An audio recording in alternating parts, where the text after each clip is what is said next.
गणेश जी की प्रियता है दुर्वा। क्या प्रियता है? दुर्वा। कितनी दुर्वा गणेश जी को समर्पित करी जाती है? मात्र 5। कितनी? आज के जमाने में लोग गट्ठा बनाकर चढ़ा दें, वो अपनी जगह पर है। 5 दुर्वा पंचम इंद्रियों को वश में करने के लिए और भगवान के 5 जो स्वरूप हैं उनको अपने भीतर उतारने के लिए पंच दुर्वा।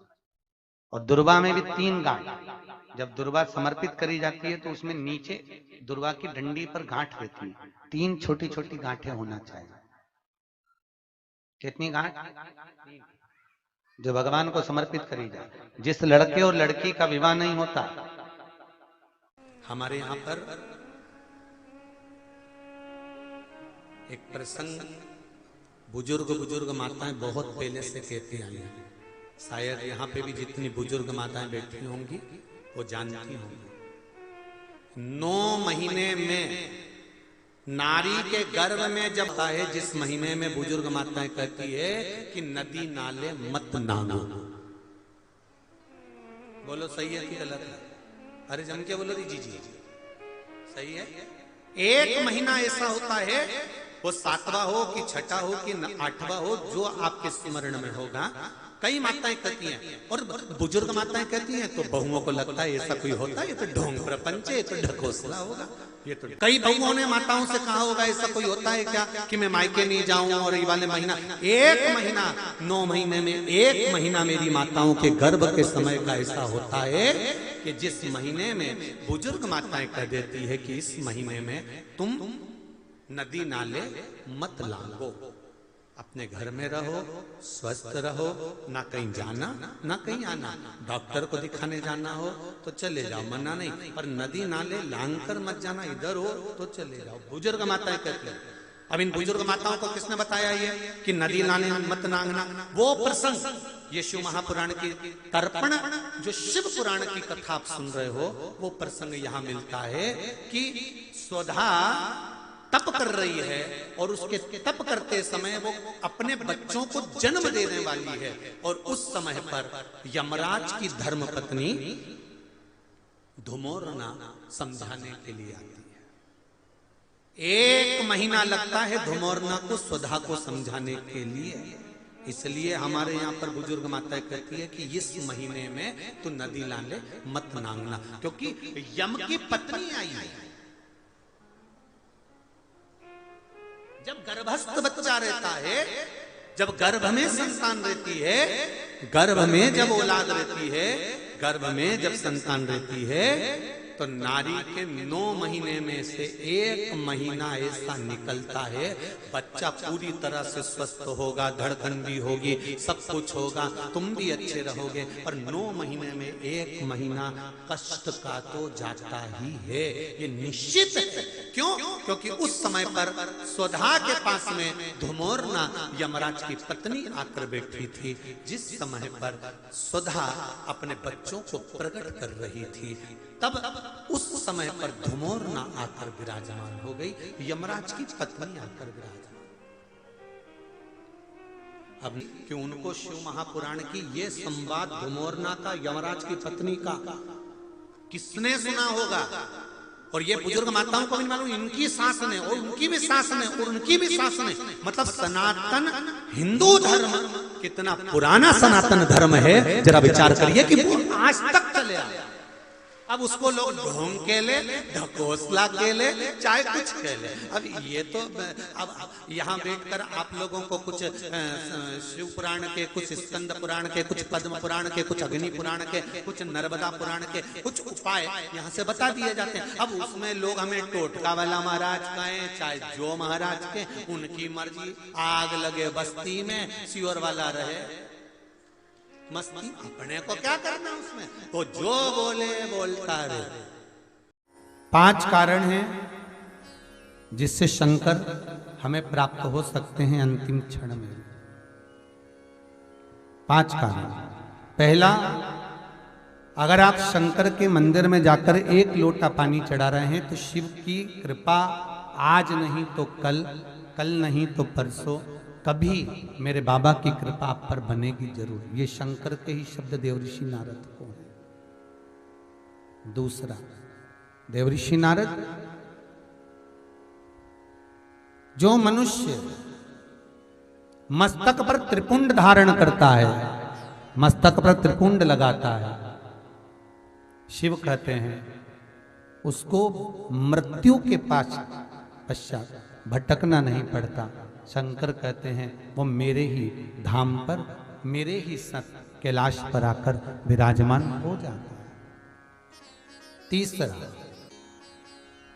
शिव मंदिर के नजदीक में, शंकर के पास में जो बेलपत्र का वृक्ष रोपित करता है, बेलपत्र का या शमी का वृक्ष जो लगा देता है और वो बेलपत्र शिव को समर्पित होती रहती है, जब तक वो बेलपत्री का वृक्ष लगा हुआ है और उसकी बेलपत्र शंकर को जब तक चढ़ रही है, उसके वंश का कभी नाश नहीं होता है। चौथा कारण कहा, देवऋषि नारद, शिव मंदिर की चौखट के सामने से निकलकर जो जीव चला जाता है, शंकर के द्वार से निकलकर शिव का शिखर मंदिर का देखकर जो निकल जाता है, उसका कार्य कभी अटक नहीं सकता। और पांचवा कारण शंकर के स्मरण का स्वयं शिव देवऋषि नारद से कह रहे हैं, नारद, मृत्यु का भय होने पर संसार में भटकने वाला व्यक्ति जब मृत्यु के भय में पड़ जाता है, कोई बीमारी, कोई रोग, कोई कारण, कोई एक्सीडेंट, कोई कारण में जब मनुष्य फंस जाता है, तो शंकर कहते हैं नारद, उसके मुख से, उसके स्मरण से, उसके परिवार के स्मरण से एक बार भी अगर दिल से मेरा नाम निकलता है तो मैं उस रोग को, उस कष्ट को, उस दुख को अपना जानकर उस कष्ट से निवारण कर दे। इसलिए हमारे यहाँ अगर किसी का एक्सीडेंट हो गया, कोई रोग हो गया, कोई बीमारी हो गई, कोई दुख आ गया, तो हमारे यहाँ तुरंत ब्राह्मण कहते हैं कि महामृत्युंजय का अनुष्ठान कराइए, महामृत्युंजय का जाप कराइए, शिव का स्मरण कराइए, शंकर का अनुमोदन कराइए। और फिर निवेदन करूंगा, बारंबार कहता हूं, आज फिर निवेदन करता हूं आप सभी से, अगर शरीर में कष्ट है, घुटने कमर में बहुत ज्यादा तकलीफ है, तो प्रदोष के दिन शंकर के, अभी महाशिवरात्रि आने में तो बहुत समय है, पर प्रयास करना कि प्रदोष के दिन शंकर के मंदिर की चौखट पर बैठकर, शंकर के मंदिर के द्वार पर बैठकर, शंकर पर चढ़ी हुई बेलपत्र खाना चबा चबा कर और घर आकर विश्राम करना। 2-1 प्रदोष कर कर देखना, आपके घुटने और कमर में आपको खुद अंतर है। बाबा की बेलपत्र कोई साधारण नहीं है महाराज। हिंदू धर्म में 2 तरह के गणेश जी का प्रमाण कहा जाता है, एक राइट सूंड के गणेश, एक लेफ्ट सूंड के गणेश। राइट सूंड का जो गणेश होता है वो घर में रखा जाता है, और लेफ्ट सूंड का जो गणेश होता है वो अपने ऑफिस में, व्यापार की जगह पर, दुकान में, धंधे में, पानी में, सर्विस में, नौकरी में लेफ्ट सूंड का गणेश रखा जाता है। जिसकी दुकान, व्यापार, व्यवसाय में अगर राइट सूंड का गणेश रखा जाता है तो लक्ष्मी आती है पर टिकती नहीं है। इसलिए घर में सीधी सूंड का गणेश, और दुकान, व्यापार, व्यवसाय में, ऑफिस में उल्टी सूंड का, 2 गणेश। तो इसका मतलब ये थोड़ी ना कि तुम्हारे घर में गणेश जी बैठा तो तुम उठा के कोई बदल लिया। हाँ, अपना असर दिखाती है, पुराण अपना असर दिखाती है।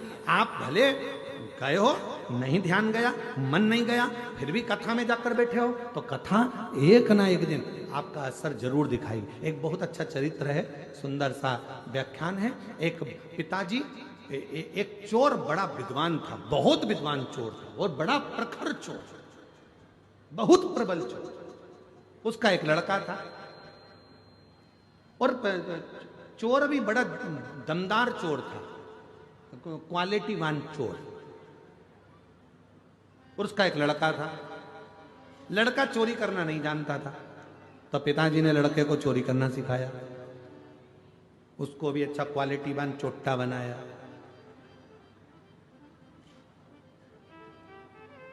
वीआईपी चोर, एकदम जोरदार चोट्टा, अच्छा बना। अब उसको जब बहुत जोरदार चोर बनाया तो एक दिन पिताजी ने उसको पास में बिठाकर बुलाकर कहा, बेटा देख, मैंने तुझे अच्छा चोट्टा तो बना दिया, मैंने चोर बना दिया, तेरे को अपने पूरे हुनर दे दिए तुझको, पर एक बात याद रखना, कभी भी जिंदगी में शिव महापुराण की कथा में मत जाना। अगर तुझे अच्छा चोट्टा बनना है तो कभी कथा में मत जा, कभी प्रवचन में मत जा, कभी किसी पुराण को सुनने मत जा, कभी प्रवचन सुनने मत जा, कभी सत्संग में मत जा। कोई महाराज प्रवचन दे रहा हो तो कानों को बंद करो, भाग जा, पर प्रवचन मत सुनना। छोरे ने कह दिया, बेटे ने, ठीक है पिताजी, अब तुमने मुझको इतना वीआईपी चोट्टा बनाया है, जब तुमने मुझको इतना वीआईपी चोट्टा बनाया है तो मैं कभी भी प्रवचन में नहीं जाऊंगा, प्रवचन में नहीं जाता। एक बार उसने विचार करा कि राजा के महल में आज चोरी करना, जा ही रहा था, इतने में रास्ते में बहुत सारी भीड़ हो रही थी, खड़ा हो गया। क्या हुआ किसी ने नहीं बताया, प्रवचन चल रहा था, उसके कानों में शब्द पहुंच गया कि मनुष्य की देह मिली है और जिंदगी अगर अच्छी जीना है तो सत्य बोलना चालू करो, और जिसका खाया है उसको धोखा मत दो, और उसके साथ में कभी गलत मत करो। बस ये दो चीज उसके कानों में पड़ी, उसने कान बंद करा, भाग गया। भगते भगते सीधे पहुंच गए राजा के महल में, चोरी करने के लिए जा रहा था। उसने मन में